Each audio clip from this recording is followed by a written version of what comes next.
صدای خنده‌هاش و چشمکای شهلاش دل ما پاره کرد و قهر و هم نازش. چه شیرین است حرفاش آمدن و رفتنش. ای دخترک بیا همسایه دلم تو باش. مرا تو دیوانه چرا میسازی؟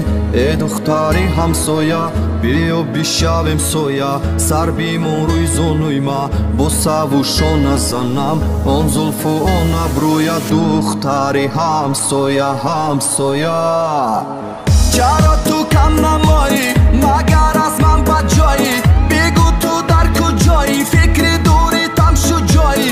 هیچ ناراحت نمیشم که تو پیشم نمیایی. دختری همسایه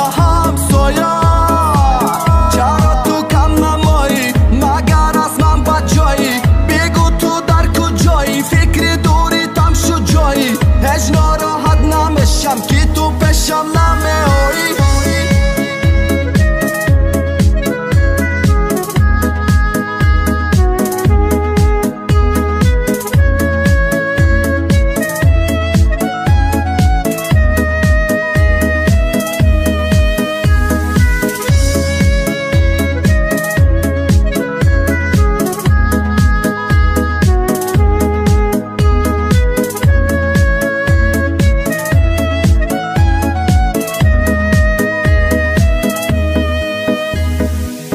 برم به درد و به غم در چشموی تو میتابم. لگای درون خرگوشکم میدونی چند قد سوختسم. دیگه شمال نمیاره بوی تره در مشامم. میدونی ای غم و تا دست با چی کارم از زدم. گفتم فراموش میشی رفته خاموش میشی. دای دلی سودایی ما دیگه پیدا نمیشی.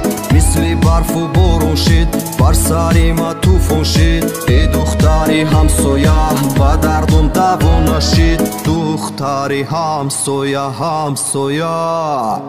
چرا تو کم نمایی؟ مگر از من بدجایی؟ بگو تو در کجایی؟ فکر دوری تم شو جایی؟ هیچ ناراحت نمیشم که تو پیشم نمیایی. دختری همسایه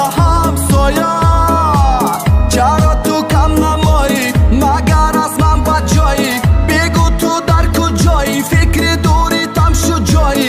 هیچ ناراحت نمیشم که تو پیشم نمیایی.